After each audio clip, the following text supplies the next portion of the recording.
Welcome to Indian Creek Bow Hunting Journal.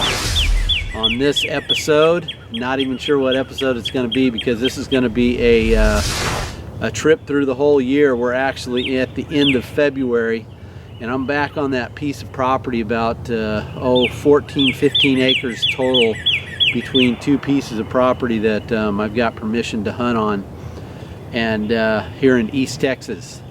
So this is pretty close to my work, so I can just pop in the blind in the mornings.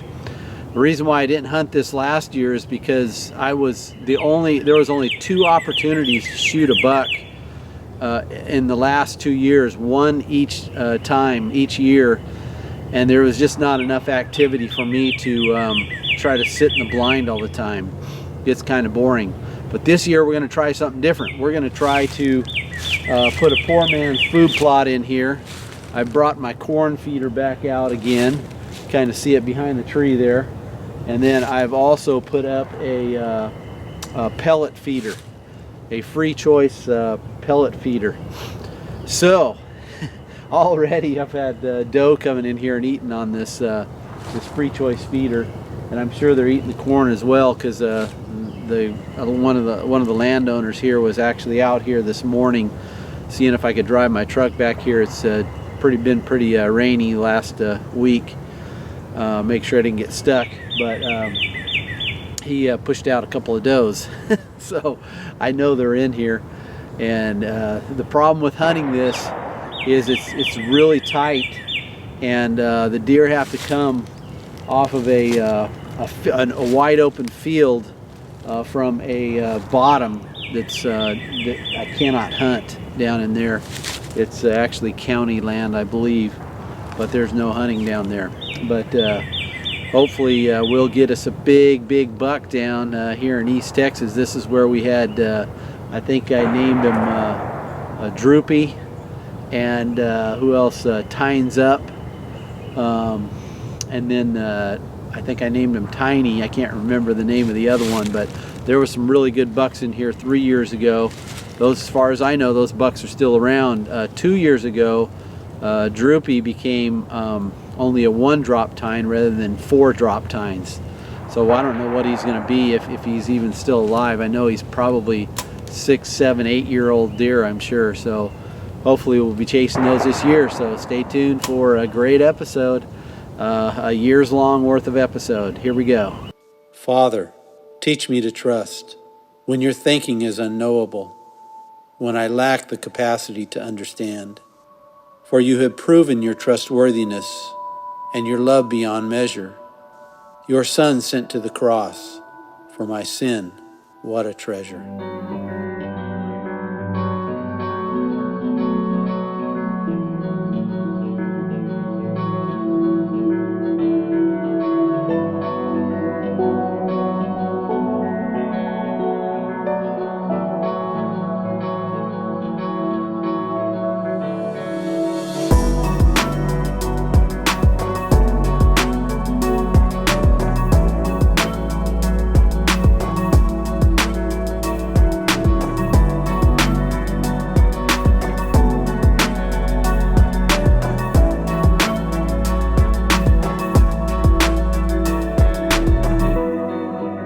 Guys, we are setting up a tent blind over here. This is a spot in East Texas where I got permission to hunt. 2 years ago and 3 years ago I hunted here. Never did get, there was only one time in 2 years before that I saw on the camera here where they were on this property. It wasn't in this exact spot, but on this property where I could have even had a chance to shoot a deer. A legal deer. Got to be 13 inches inside spread here, but this year I'm getting some really good bucks. I was going to put a food plot in here last spring. I cleared this out, got it ready for a food plot, but wasn't sure I was going to be able to hunt here, so I didn't want to spend a whole lot of money getting things, spending a lot of money on seed and keeping up with it. So I just actually put a feed barrel and also a protein feeder with the big cattle pellets, and they've been here eating it. been seeing some good bucks. Got a couple of good shooters. One looks like about a 10 or 11 point. Then there's another deer. I can't remember the name of him, but it'll be on the screen there. And he's a good sized buck too. And then a couple of young and up and comers. And I would assume there'll probably be some more that are scattered throughout the year. So I'm going to set up this this blind right here. I've got a little deck that I can set it on, because when it rains really heavy, water gathers in here about an inch or two. So this will keep me dry. And I'm probably going to be here a lot in the mornings and evenings before, actually in the mornings mainly before work, because I work really, really, really close to here. Not even 5 minutes. So I can sit here for about 2 or 3 hours every morning, bring my iPad, do some work, and then go to the office afterwards. So anyway, we're excited about this year in East Texas. So hopefully we're going to get us a big old buck down right here in East Texas. It is September 4th, and I'm headed over to the property I have permission to hunt on in East Texas. We're still about 2.5 weeks away from whitetail season, so no whitetail on the menu this morning, but I do have a big pig coming in, and that's my objective. Number one is to shoot that big pig. Looks like a big boar, and then hopefully I can get some good video of those bucks that are coming in. That would be an awesome thing this morning too. So come along as we go for a hunt, and hopefully we will get that pig down and get some video of some deer. Get both those objectives accomplished this morning, so stay tuned. No piggy that morning, but I did have this buck come in. He's definitely not legal. This is actually the buck that's running with the buck I've named Mac Daddy. So I think I'm going to name this buck Mac Mini.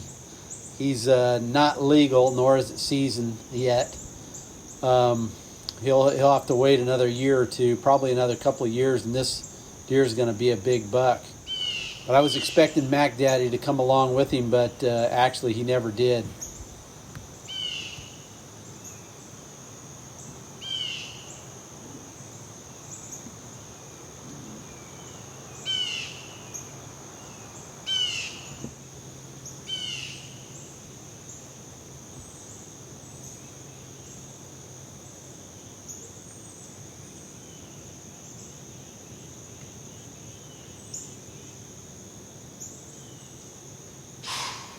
Bye-bye. It was pretty encouraging to see that deer, though. All right, guys, we are in the blind in East Texas. And this is going to be the 4th time I've sit this week. I've been sitting in the morning before work and after work, coming and sitting. That big pig hasn't shown up yet. We're hoping he shows up tonight. I've got a little bit of video of a younger buck, nice big younger buck.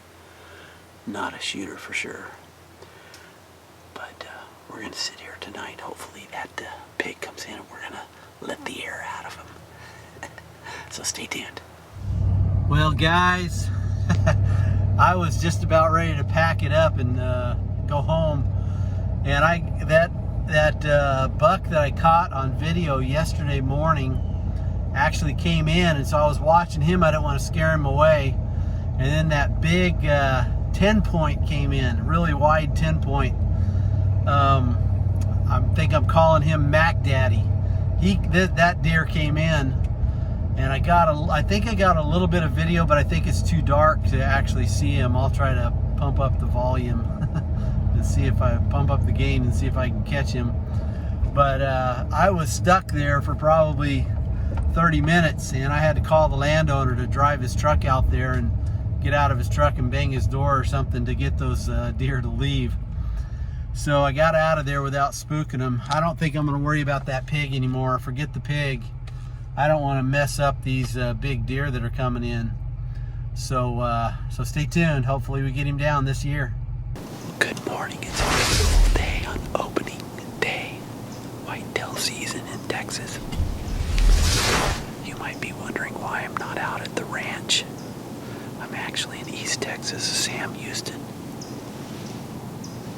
national forest. So, you know, you're in public land. When I set up in the dark, about 20 yards away from another stand right over here, nobody's there, so obviously they're not hunting opening day. But I'm set up here because I got a scrape right here that I found about a week ago. Obviously that guy found it too. So, but I got it calls for a south wind this morning, which will be blowing this direction back, pushing my scent back this way. But right now it seems to be blowing almost from a northwest direction, which is okay as well, but I just needed to blow this direction. Anyways, there's two reasons why I'm still here. The first one is Mac Daddy, and the second one is Big Boy. Those deer are on some private land that I've been set up on. So hopefully I'm going to get one of those big boys down tonight. They've been showing up quite a bit last month, and they were there yesterday, day before yesterday, because I checked the camera yesterday. Both of them together, which is pretty rare. So hopefully tonight I'll get one of those big boys down. That's why I'm not at the ranch. I'm going to wait till tonight after I hunt. If I don't shoot one, then I'll go to the ranch tonight. So stay tuned for some great bow hunting action. Start of the whitetail season in Texas. All right, we are in the blind plenty early, but unfortunately, there's a big oak tree that fell on the adjacent property, and I got people out here with a tractor right now trying to clean it up. About 50 yards from the blind, so those deer don't come till 6 o'clock, so hopefully they are going to come at 6. Right now it's about 4:15, so these guys said they should be done in about 45 minutes to an hour, so that'll give it about 45 minutes to an hour to settle. So let's hope those deer come in today, because I stayed in town for this rather than going to my property out in Edwards County. So we'll see what happens. I just one of those things that happens. This is a pretty populated area. It's more like not urban hunting, but definitely suburban hunting. So it's the way it is. Got to deal with it. These deer are used to all this noise, so once they get out of here, I think it should be okay. So let's sit back and see what happens. These squirrels tend to feast in the morning and the evening, and they act like an automatic spinner of the corn. So it leaves plenty of corn out there for the deer, so they tend to hang around.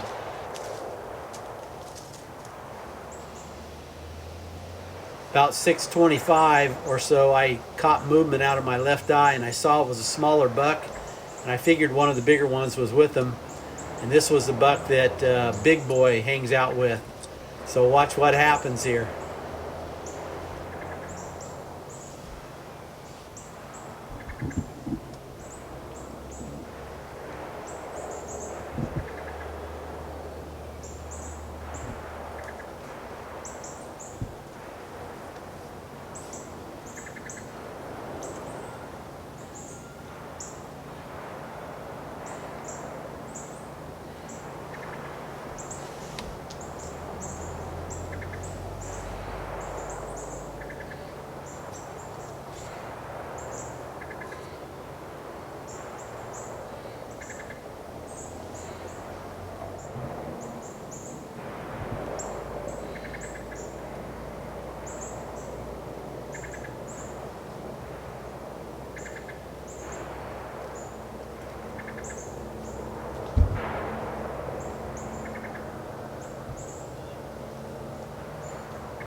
I stinking missed him.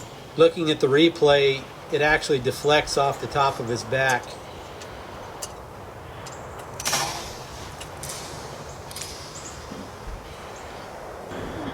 I stinking missed that buck. Oh my goodness. Oh man, I was so nervous. I can't believe I missed that buck.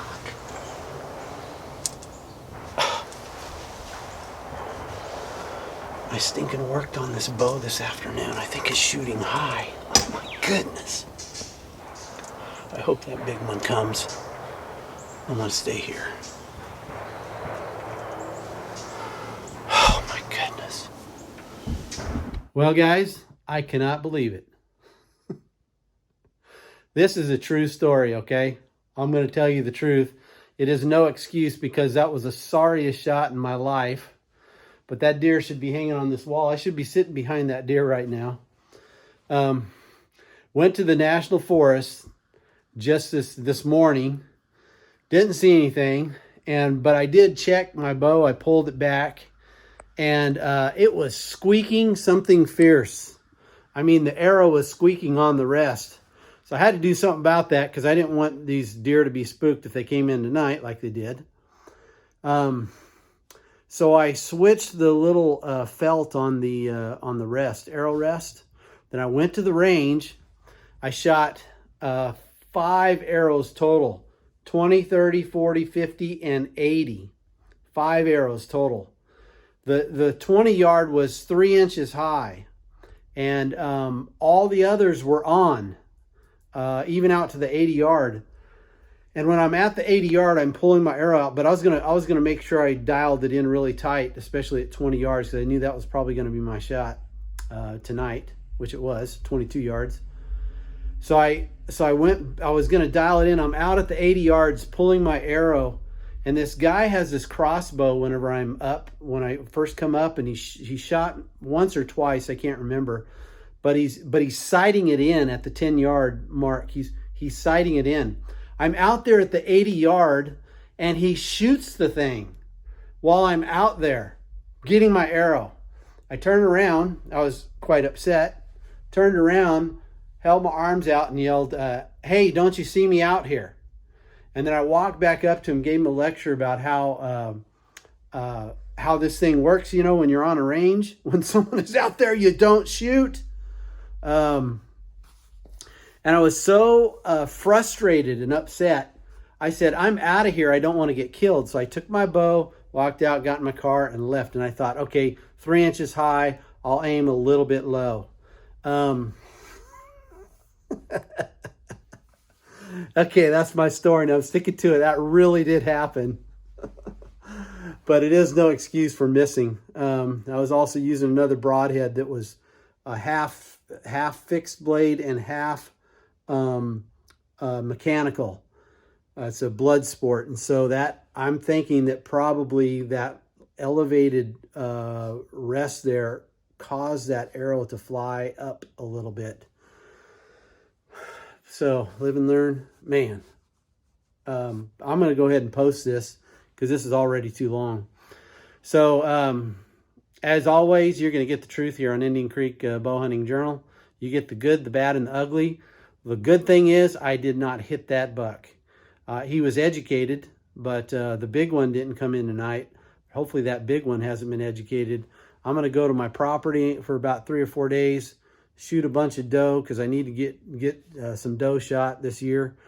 And then I'm going to come back and probably be back in that blind in East Texas here by Wednesday or Thursday of next week.